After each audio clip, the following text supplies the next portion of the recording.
My Hero Academia, The Strongest Hero, has a brand new trailer, one of the first official trailers for the game, and it's all about Deku. If you don't remember this game, it's basically looking like a beat-em-up My Hero Academia mobile game, which might sound a little off-putting at first, but as far as I'm concerned, this game looks like My Hero Academia's version of Marvel Ultimate Alliance, and if that has to be a mobile game in order for me to get it, I am totally down. Whatever it takes, that sounds awesome to me. The trailer opens up with Deku looking at his phone, not exactly sure what this is. Perhaps it's the login screen because of the fingerprint scanner here, but I'm not quite sure if that's the case because the next shot seems to either disprove that or at the very least present a different theory. Because you can see Deku on top of a rooftop, and this appears to be the open world that you'll be traversing. So it looks more like an objective that you'll have to complete in some type of mission, kind of like a go do this thing, activate this beacon and come back. Or perhaps you can accept missions from these types of beacons because you can see another waypoint opening up after the player interacts with said beacon. And then we just get straight into the action. Deku starts beating up on some people, and I have to say the visual effects and the smears that you see Deku kind of throw out, the punches and kicks and the visual effects surrounding them, look really good. I wish we had a better idea of when this game was coming out so I could get more excited about it, but there's no information about a release date. I mean, we've seen a lot of characters and complete movesets for them. We've seen quite a few missions. How much more content is going to be in this game? Obviously, I'm sure there's still a lot of behind the scenes stuff that they need to clean up as far as polish is concerned, but I'm really hoping we get this game early next year or even before the end of the year. Maybe the game will release alongside the season finale of season 4. I don't know. We get footage of Delaware Smash, which is the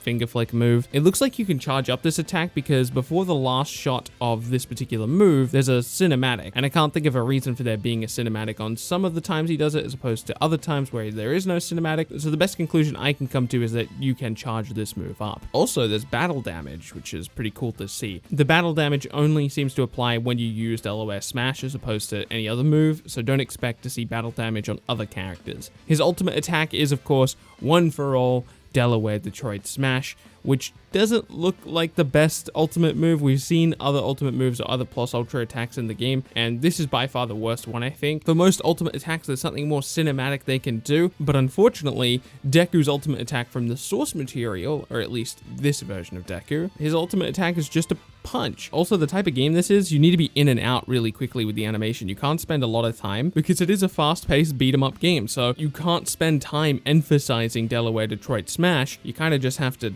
do it and move on, which works for most characters. Even a character like Tokuyami with his Dark Shadow, we've seen his moveset, and even though they move through that character's ultimate attack quite quickly, it is really good looking because there's not a lot of emphasizing going on in Tokuyami's ultimate attack, right? His thing is very obviously intimidating and very inherently cinematic because of what Dark Shadow is, but with Deku, to convince you that a punch looks cool, they need to do a lot to emphasize that. And I'm not an artist, I'm not an animator, but I would imagine that's quite difficult to do, especially in such a short period of time. And sadly, that's all we get for this trailer, but it is nice to know that they are officially releasing trailers for the game. It's more than we have for Naruto Ninja Tribes right now, or Naruto to Boruto Ninja Tribes, or Naruto X Boruto Tribes, and I think I'm much more looking forward to that game because it seems to be more strategic. But as of right now, it's definitely looking like Strongest Hero is further in development, and it's looking like that's probably going to release much sooner than Ninja Tribes, although I have no idea when that game's releasing either. They're pretty vague about mobile game information, unfortunately. They don't need to convince you to buy the game. You're going to download it and you know it, because with console games,